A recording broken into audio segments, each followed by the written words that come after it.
해총 대종사의 발자취 꽃도 너를 사랑하느냐 오부 시간입니다.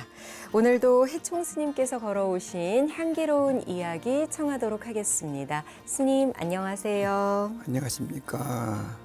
스님께서는 좌우명이 처음도 포교, 중간도 포교, 끝도 포교라고 말씀하실 만큼 포교에 있어서 진심이신데요. 오늘은 관련한 이야기를 좀 여쭐까 합니다. 먼저 불자 체육인들에 관련해서 스님께서 여러 가지 일들을 하셨잖아요. 부처님 법에 의지하면은 불사 아닌 것이 없고 네. 불성 아닌 것이 없습니다. 우리 인간 살아가는 데 있어서 필요한 것은 부처님이 법에 들어가면은 정법으로 흘러간다. 그래서 세계적으로 그 스포츠 체육이 얼마나 중요한 것을 실감하고 특히 한국 체육을 통해서 세계적으로 한국을 좀 드높이려고 하면은 불교가 앞장을 서야 되겠다. 네. 해서 제가 그 꿈을 꾸어둔 것을 포교원장 대무로부터 시작해서 불자 체육인을 만들어서 그분으로 하여금 국가의 체육에 이바지를 하고 세계의 체육을 통해서 한국을 드날리자.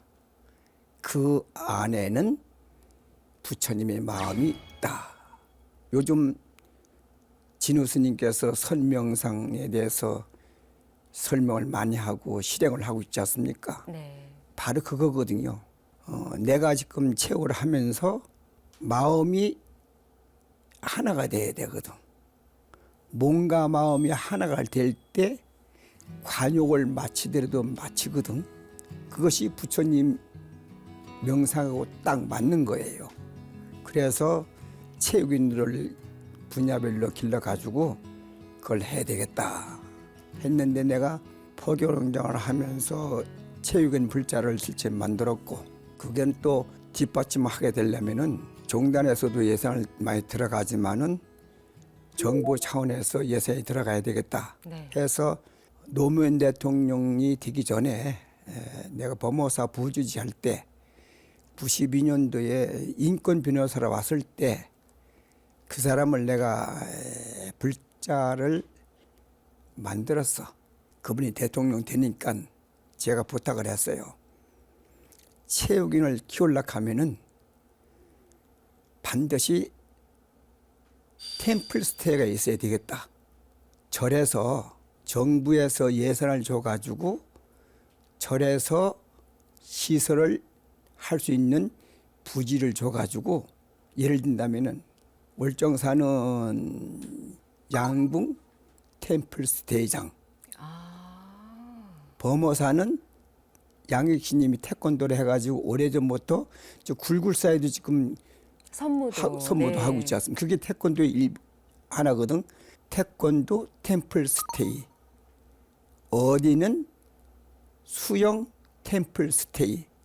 분야별로 해서 한 108개 정도 사찰을 선정해서 정부에서 집을 짓는데 예산을 들이고 거기에서 이제 불교적으로 운동을 하고 국가 선수들이 와서 하고 남는 유휴 시간은 일반 대중들한테 그 분야에 대해서 체육을 배워서 국가적인 체육인이 만들겠다는 생각 가지고 해서 네. 그걸 노무현 대통령이 발의를 해가지고 정부로부터 그 템플스테이 예산이 나와서 지금 전국으로 지금 하고 있는 거예요. 템플스테이가 이렇게 활성화된 것이 2002년 월드컵 당시였으니까요. 그렇습니다. 사찰에 와서 몸의 건강, 마음의 건강 다 챙겨갈 수 있도록 스님께서 어떤 아이디어를 제시를 하신 거네요.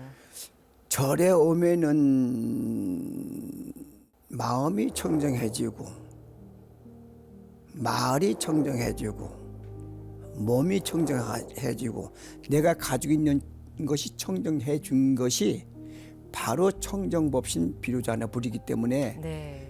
온 국민들이 그 생활을 하게 되면은 바로 이 대한민국이 바로 행복한 세계로 가는 길이다. 그걸 부처님이 설명해 주시기 때문에 그걸 통해 가지고 국민 화합이 되고 또는 행복한 세계가 될 수 있도록 만들기 위해서 부처님이 앞장섰다고 생각하고 스님네가 앞장섰다고 생각하면 되겠습니다. 네. 예. 그리고 불자 체육인들 양성뿐만 아니라 우리 대한민국 국가 선수들이 훈련하는 태릉 선수촌의 법당을 조성하신 분도 스님이시라면서요. 그렇습니다. 그건 저 한마음선언 대행 스님이 자원 스님이 잘 모시라는 분 중에 한 분 비구니 스님이세요. 네. 그래서 내가 포교원장 되면서 체육인을 길러야 되겠다는 생각 가지고 하니까 포교원은 예산이 없지 않습니까?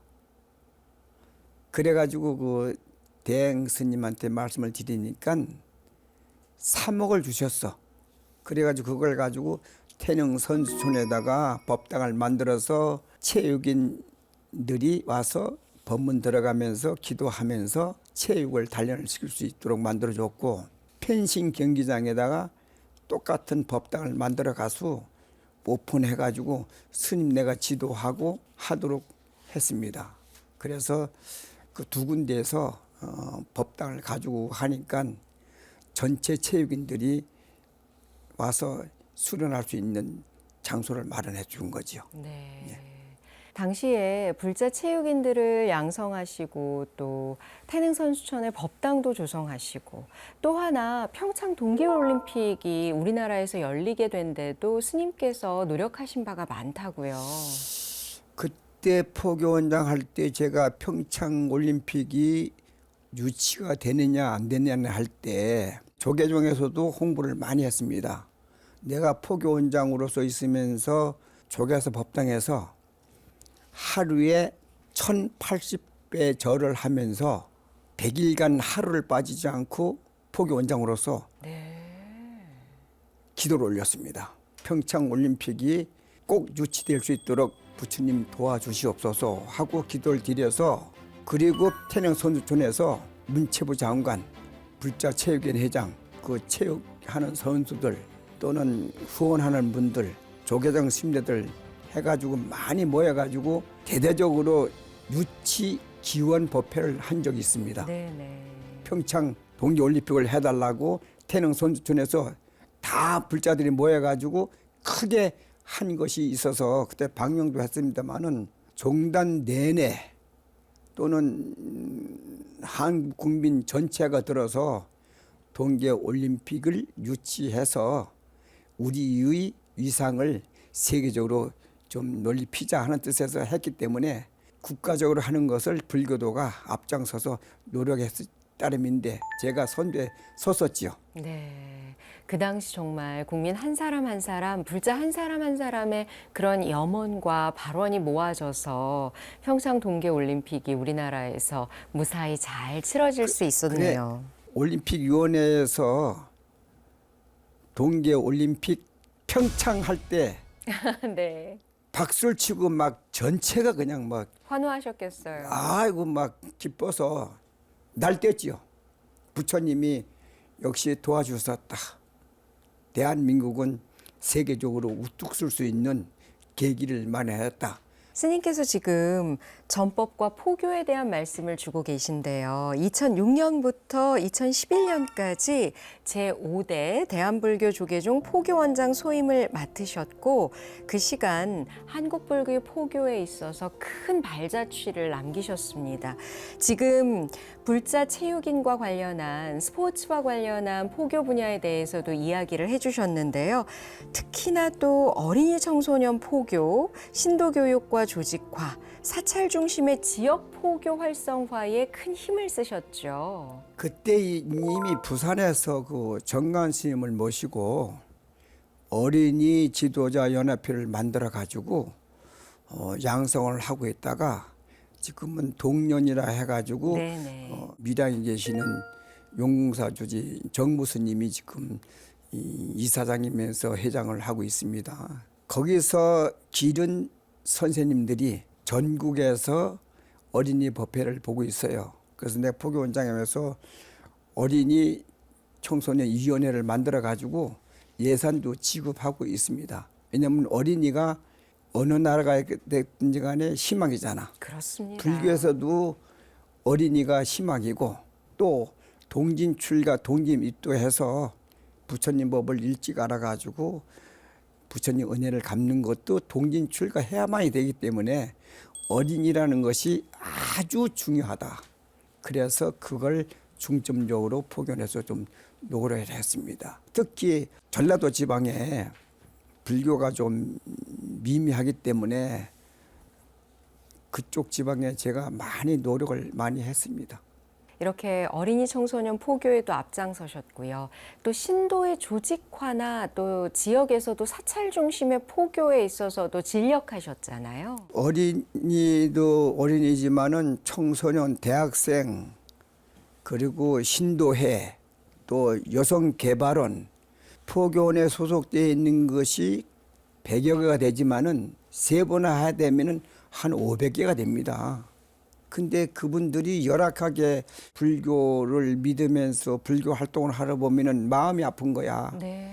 그 공간을 마련해 가지고 좀 활성화될 수 있도록 해야 되겠는데 거기에 대해서 좀 노력을 많이 했습니다만은 앞으로도 우리가 불교가 사는 길은 수행도 수행이지만은 수행한 결과를 일반 대중들한테 펴야 되는데 그것을 분야별로 펴야 되겠다 해서 내가 전법단을 만들어 가지고 경찰 전법단이라든지 체육인 전법단이라든지 이 분야별로 만들어서 네, 네. 지금 활성화되고 있고 지금 잘 되고 있습니다. 스님께서 지금 말씀해 주신 것처럼 포교라는 것이 전법이라는 것이 조금 더 세분화되면 좋겠다라고 생각하셔서 분야별로 또 지역별로 이렇게 포교를 잘 할 수 있는 그런 장치들을 마련하셨는데요. 그 일환으로 부산의 문인들을 위한 실상 문학상도 제정을 하셨잖아요. 2024년 12월, 그러니까 지난해에 벌써 제27회 시상식이 열렸더라고요, 스님. 처음으로 한번 생각해 보시면은 그 당시 어떠셨어요?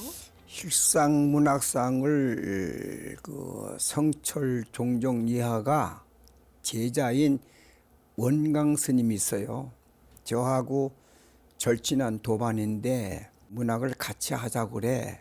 그래서 나는 그때 대한불교 신문사를 하고 연합회 사무총장을 하고 부산에 한 30개 정도의 일을 하다 보니까는 할 수 없어 안 하고 있었는데 네. 그 스님이 실상 문학을 만들어 가지고 하다가 몇 년 안 하고 교통사고로 돌아가셨기 때문에 네. 실상 문학이 사장이 될 판에 돼 있어서 법산 스님 신라대학교 총장 하던 분하고 부총장 하던 분들하고 그분들이 와서 스님이 좀 맡아주셔야 되겠습니다 해서 제가 맡아가지고 활성화시키는데 그러면 실상 문학상이 있어야 되겠다.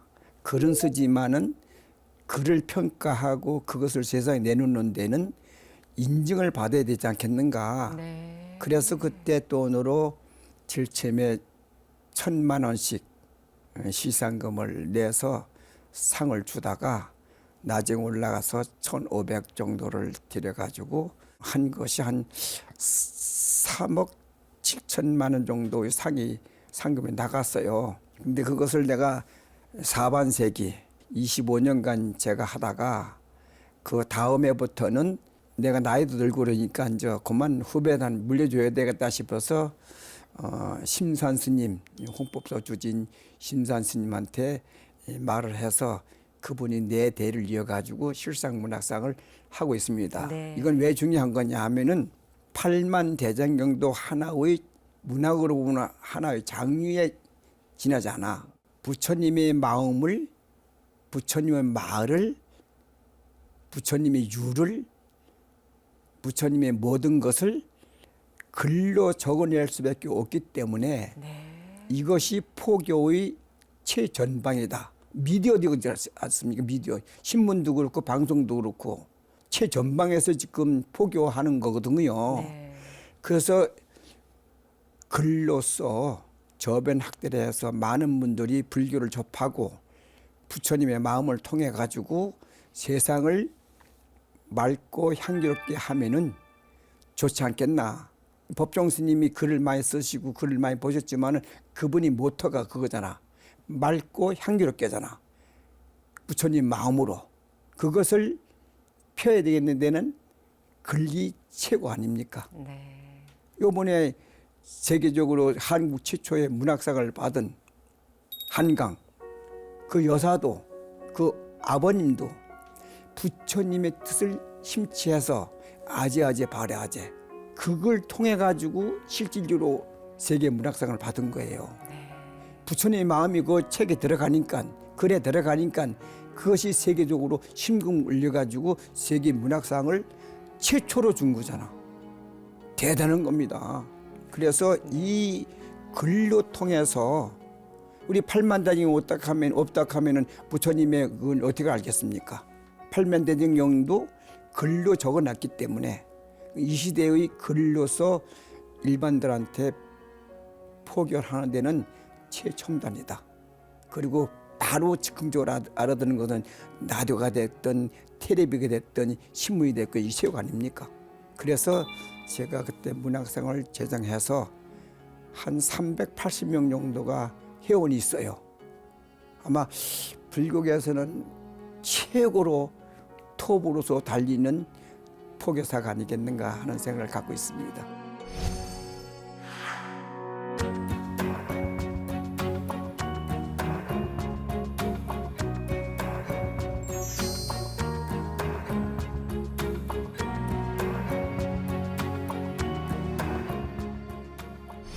그리고 부산에서 이제 고순호 법사하고 내하고 80년대에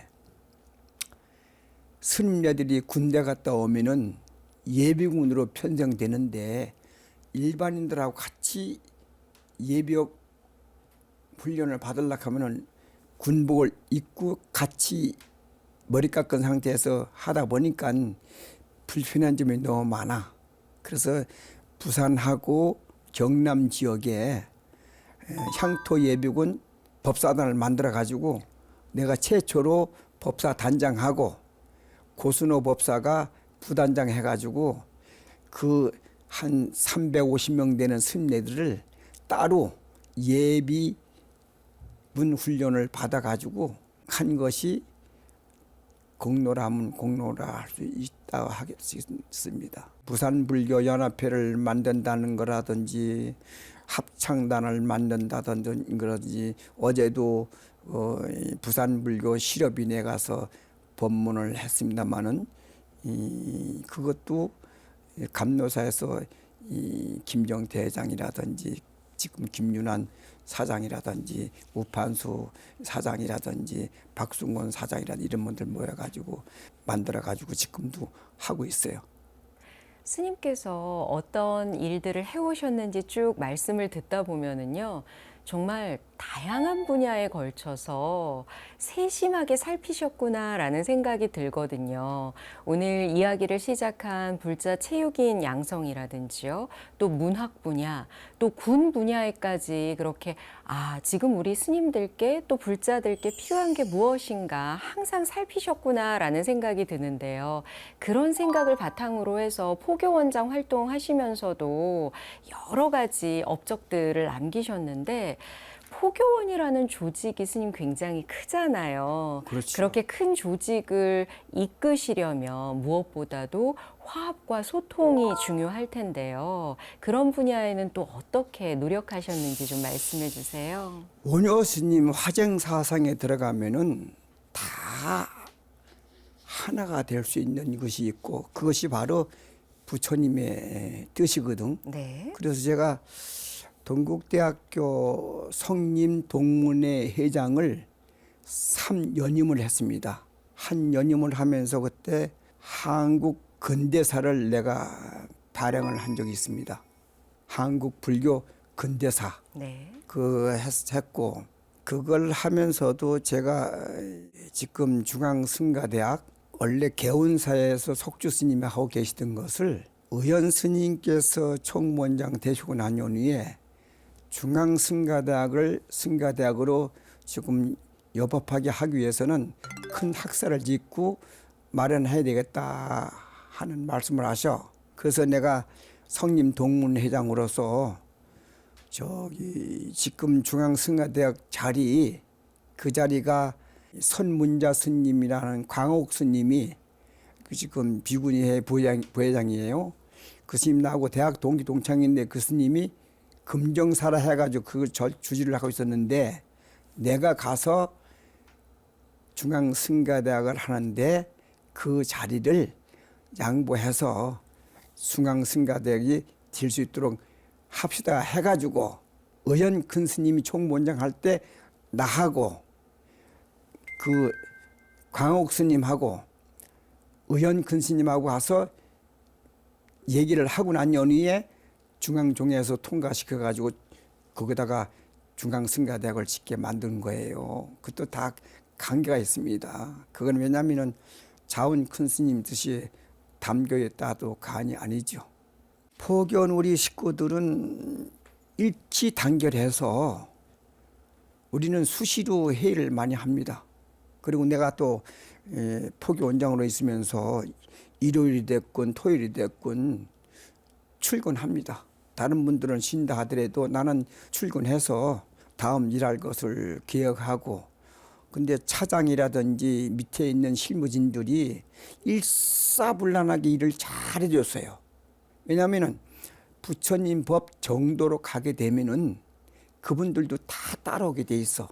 그리고 가는 길이 험하더라도 옳은 길이라고 생각하니까 일사불란하게 다 밤낮 없이 띄워주는 거예요. 네. 그래 얼마나 고맙습니까? 그러니까 나는 거기서 먹고 자고 하니까 이 5년 동안 내가 부산 내려가지도 않았어요. 못 내려갔죠. 남전 스님 지금 포교 부장이잖아. 그분도 그때 국장으로 내가 모셨고 그때 일한 분들이 많이 다 잘하고 있습니다. 예. 포교 원장 당시 스님이 하셨던 일들이 우리나라에만 국한되는 게 아니더라고요. 전국 곳곳에 새겨져 있을 뿐만 아니라 이제 북한에 금강산 신계사 또 더 멀리는 중국에까지 스님의 발자취가 남아 있다고 하는데요. 예, 그것은 우리나라의 종교를 할 수 있는 도의국사에 전례비가 없었어. 그래서 지관 큰 스님께서 이 금성문의 대가잖아 우리나라에. 그래서 그 스님이 글을 쓰고 해서 거기다가 새기는데 내가 포교 원장으로서 이름이 들어가서 현장 가서 했고 신계사도 복원했을 때 네. 시작은 뭐 법장 스님이 했지만은 그건 시작에 불과하고 결론적으로 지관 총무원장 스님이 다 했는데 그래서 내가 거기 신계사 2번 갔는데 거기도 이제 대들보라든지 이런데 이제 내 이름이 들어가 있지요. 그리고 조계사 총무원 청사 앞에 보면 큰 저기 비서관 있습니까? 거기도 내 이름이 들어가 있고 또 조계사 앞에 보면 세미심이 조계사 주지하면서 탑을 복원했거든. 그럼 해체하면서 그 안에 다 복원문을 집어넣을 때 거기 내 이름이 들어가 있고 해인사의 사적비에 내 이름이 들어가 있고 범호사 법의 스승이신 지호 스님의 탑을 할 때도 내 이름이 들어가 있고 또 불교방송 이사장을 하는 종화 스님께서 관음사에다가 비석을 하면서 지간심한테 내가 강원을 나왔지만은 범어사를 내가 강원을 만들고서 강고봉 스님한테 졸업을 했어요. 이래가 누구냐 하면은 지금 저 강원도에 계시는 정유 스님, 지원 스님, 나 5사람이 이제 첫 번째 강고봉 스님한테 이제 강의를 받았다 해가지고 관음사에다 비석을 하나 세워놓고 네. 그리고 이해가 이제 석송호 스님, 법조사 조실을 기는 지명 스님, 해인사 주지는 최보강 스님, 관음서 주진 그 종화 스님이 다 이해 졸업이에요. 범어사 이해 졸업이 종단에 큰 일들 많이 하고 계십니다. 그 등등해서 그 비석에 있는 것이 아마 9군데 정도는 제 비석이 새겨져 있습니다. 지금도.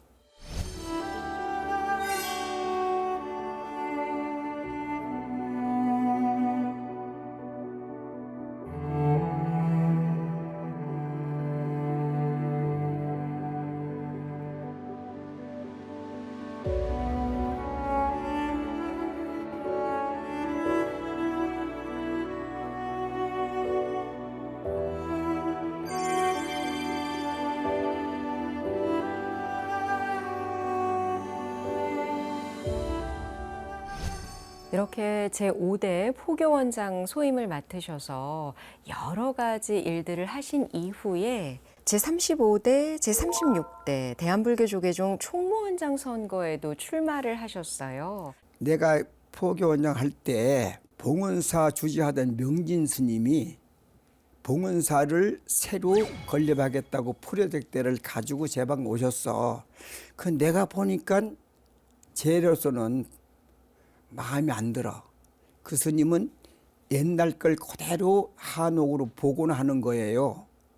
그래서 그 금싸라지 땅에다가 왜 재래식 건물을 지어야 되는 건가? 25개 본사가 재래식 건물을 가지고 하는데 모양은 좋지만은 별로 쓸 모양은 없는데 도시 땅에다가 굳이 그런 식으로 질 게 뭐 있는가? 그래서 내가 이것을 자성 총무원장님한테 올라가서 총무원장 스님, 제가 포교원장으로서 말씀을 드리니까 들어주십시오 하니까 듣더라고. 저는 포교원 예산이 약 한 35억 되는데 그걸 제가 안 받겠습니다. 그건 월급 주고 무슨 신행단체 보조금 주고 나면은 포기할 수 있는 돈이 하나도 없어. 그래서 내가 수걸심한테도 말씀드렸고 대양심한테도 말씀드린 거야. 다른 분한테도 말해가지고 화주에다가 포교 기금을 쓴 거예요. 실질적으로 종단 돈 가지고 쓴 게 아닙니다. 그건 기본 재산만 쓰는 거예요. 30억은. 그래서 불사를 할 수 없는 거야. 네. 포교를 할 수 없는 거야. 실질적으로 말만 포교하라 하는 거지 예산이 없으니까 안 되는 거야. 그래서 내가 자성 총무원장님한테서 봉은사를 포교원 직영으로 주면은 내가 우리 식구들하고 운영하면서 포교 기금을 하면서 거기다가 33층 빌딩을 짓겠습니다. 3,000평 대지에다가 33층 지어가지고 그 메인 홀은 12,500명이 수용하고 보조 법당을 6개 지어서 1,250명이 들어올 수 있는 법당을 3개 짓고 한 350명 들어올 수 있는 것을 3개 짓고 불교의 종합백화점으로서 짓겠다. 네. 그리고 창가에 있는 것은 우리 500개 신행단체가 있는데 임대를 해주고 어느 정도의 돈을 받아서 운영할 수 있도록 활성화시키는데 기여할 테니까 봉헌사를 나한테 주십시오 하니까 자성 총무원장님이 포교는 그런 거 하는 게 아닙니다 하고 말을 해서 마음이 아팠어. 그래서 못했는데 내가 총무원장 나올라 하는 것은 실질적으로 그걸 하고 싶었어. 그걸 하고 싶었어. 그리고 두 번째는 지금 절술산이라 해가지고 어린애를 못 낳잖아요. 네. 안 놓잖아요. 네, 그래서 네. 그걸 해결하기 위해서 내 포교원에서는 신도로 하여금 셋 낳기 운동하자. 셋 셋 낳기 운동. 그래서 하나는 남녀 가리지 않고 출가를 시키라. 일자 출가의 구족 생존이라는 말이 있습니다. 근데 그걸 실행하기 위해서 어른애가 태어나면은 기리가 힘들잖아. 그러니까 그걸 기르는 절에서 영화운을 절을 하나 맡아가지고 종단절 많으니까 지금 운영 못하는 절도 많아. 그걸 종단 차원에서 맡아가지고 사부대중이 어린이를 기르고 네. 또 세속에서 미혼모가 어린애 놓은 아들 딸들이 많이 있는데 어느 교회에 보니까 그것을 어린애 받는 그걸 만들어 가지고 어린애를 받아 가지고 뭐 입양도 시키고 하는 게 많이 있더라고. 네. 그런 것들도 우리가 감안을 해서 받아들여 가지고 승가 영아원, 그다음에 그 나오면 승가 유치원, 그다음에 승가 초등학교, 승가 중학교, 승가 고등학교 나오면은 중앙 승가대학을 가든 동국대학을 가든 또 중앙 승가대학을 나오고 동국대학을 나온다 하더라도 스님 생활 하고 싶으면 스님 생활하고 사회 가고 싶으면 사회 가고 올 수 있는 그 제도를 만들어서 해야 되겠다는 생각까지 이 두 가지를 내가 해야 되겠다. 호계원은 율사로서 호계원을 만들어 가지고 율이 새파랗게 쓴 스님네들이 호계원을 책임지고 해야 되겠다. 이런 생각을 가지고 내가 총무원장을 하려고 3번 나왔는데 그게 기회가 복이 없으니까 안 되더라고. 근데 자원 큰 스님께서 옛날 정화할 때 내가 다녔거든. 50년대부터 자원심은 따라다니고 또 청담스님하고 얘기하고 성철스님하고 향곡스님하고 이 서옹스님 또는 금호 큰스님이라든지 또는 효봉 큰스님이라든지 뭐 전강 큰스님이라든지 무슨 타너 큰스님이라 다 자원스님은 가서 협의해. 속조스님이라든지 그래서 상의하는데 자원 큰스님께서는 정을 할 때 청담스님하고 크게 싸운 적이 있어. 왜 그랬느냐? 자원 스님께서는 그 대처하고 계시는 그 박대륜 스님도 좋아했고 또 태고종의 큰 스님들 너무 잘 알아. 옛날엔 비구 대처가 같이 살았으니까 네네. 통도사가 됐거나 행사가 됐거나 같이 살았는데 정화를 하면서 자원 스님께서는 실질적으로 대처라는 건 일본 외적 불교잖아. 그것을 38년도에 용성 큰 스님께서 이대로는 안 된다. 이걸 바로잡기 위해서 38년도에서 망월사에서 도봉산 망월사에서 그 결사를 하고 거기에서 춘성 스님하고 자원 스님하고 하고 나와서 봉암사 47년도에 결사를 했다가 육에서만 나오는 바람에 부산으로 다 피난 나올 때 감로사라 오고 자원 큰 스님께서는 유례 입각해서 스님 생활하기가 참 힘듭니다.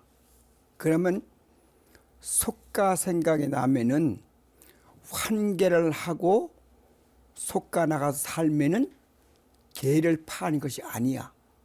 그러면 속가 생활하다가 또 출가할 뜻이 있으면은 이혼을 하고 절에 들어와서 출가를 하면은 또 받아줘.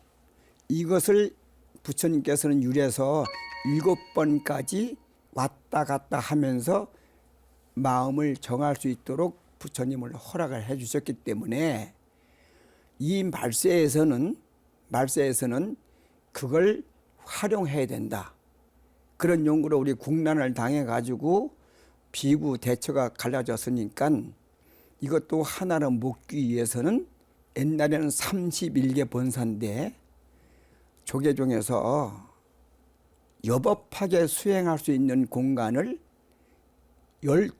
16개 본사만 비구승하고 나머지 본사는 포교를 할 수 있는 포교승 사찰로 남기는 게 좋겠다. 그러니까 함께 공존하는 공존할 것을 수 있는 말씀하신 것을. 거죠. 그래서 다시 말해서 사회에 나가고 싶으면은 그런 방법도 있고 또 부처님을 등지고 완전히 신자로서 살 수도 있으니까 그 길을 터주자. 자원스님은 그렇게 하신 거야.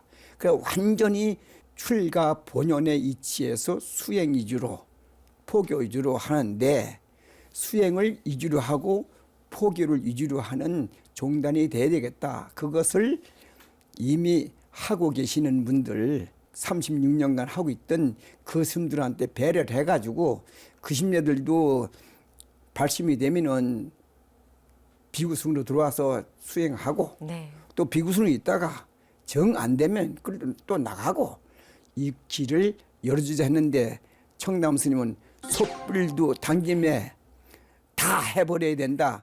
옛날 대처하는 스님네들이 아들, 딸을 잘 길러가지고 국무위원도 많이 했고 또 안 하는 말로 국회의원들도 많이 하고 사회에 장관도 하고 한 것이 나라를 위해서 불교를 해서 헌신한 분이 많이 계셔. 그것도 감안해서 자원 스님은 말씀하신 거라 이 네, 말씀이야. 네. 그것을 오늘날에 들여다보면은 그것도 하나의 부처님 방편이다 하는 생각을 가져서 싸움하는 것을 보고 두 분들이 다 옳은 생각 가지고 종단을 정하는데 그런 뜻이 있다는 걸 내가 말씀드리는 거예요. 정인으로서. 네. 그렇기 때문에 물론 호계원이 스님께서 강조하셨잖아요. 율에 정확한 스님들이 계셔야 한다라고 말씀해 주셨지만 또 이런 어떤 예전의 사례를 보면서 율은 정확해야 하지만 또 불교가 포용의 어떤 미덕도 갖고 있어야 된다는 이야기를 해주시는 거죠. 그리고 제가 그 조계사 이제 자성 스님으로부터 이제 호계 원참 저기 이 성역화불사를 총 다 맡았지 않습니까? 자성 스님이 발의를 해가지고 조계사를 성역화 시키자고 하는 것을 자성 스님 했어요. 그건 이미 지관 스님이 하려 하는 것을 못하고 이대에 자성 스님한테 부탁하는 말을 들었어 내가. 그래서 자성 스님이 조계사를 성역화 시키겠다는 뜻 가지고 하려 하니까는 조계사 터가 협소하잖아. 네. 그래서 제가 이제 그걸 맡으면서 자성 총무원장 스님이 위원장이고 부위원장이 6이에요. 그 호계원장,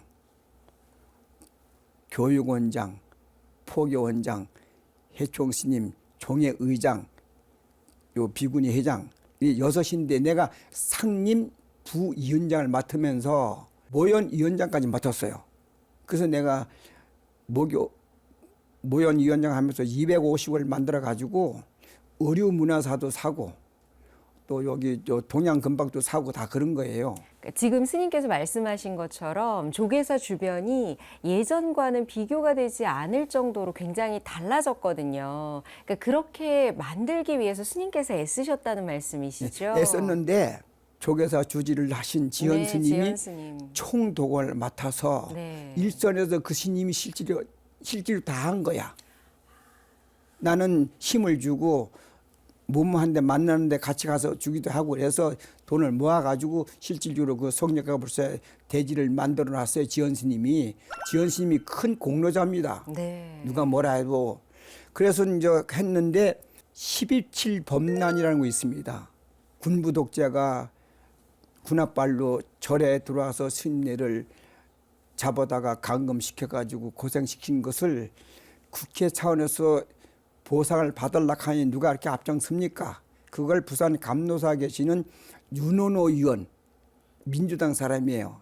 그분한테 내가 말을 해가지고 그분이 국회에서 대표 발의를 해가지고 80명을 연명을 해가지고 그분이 대표 발의를 해가지고 12.7 범난 보상금을 내라 나라에서 했는데 네. 그때 누가 다른 당에서는 안 해주잖아. 그때 김무성 의원이 부산 용호복지관에 있는 남구에서 3선을 했어요.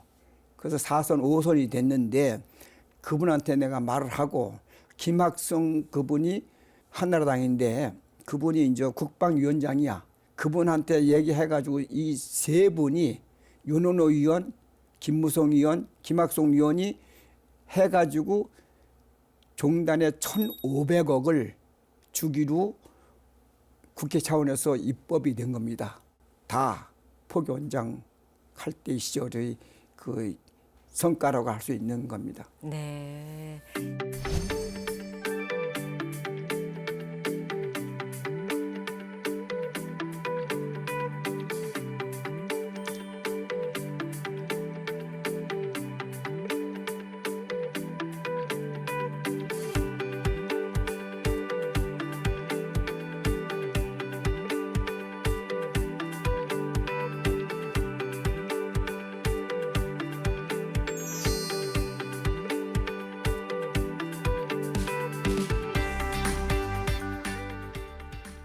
네, 스님, 제5대 포교원장 소임 맡으셔서 하신 일들이 이렇게 많으셨습니다. 오늘 조계사 성역화불사 관련해서 또 12.7 범난 기념관 이야기까지 듣다 보니까 벌써 주어진 시간이 다 돼서요. 다음 시간에 또 스님께 계속해서 말씀 청하도록 하겠습니다. 오늘 어떠셨어요, 스님? 좋았습니다. 잘했습니다. 네, 그동안 워낙 하신 일들이 많다 보니까 오늘도 여쭙고 싶은 것이 많았는데요. 오늘은 말씀 여기까지 청하도록 하겠습니다.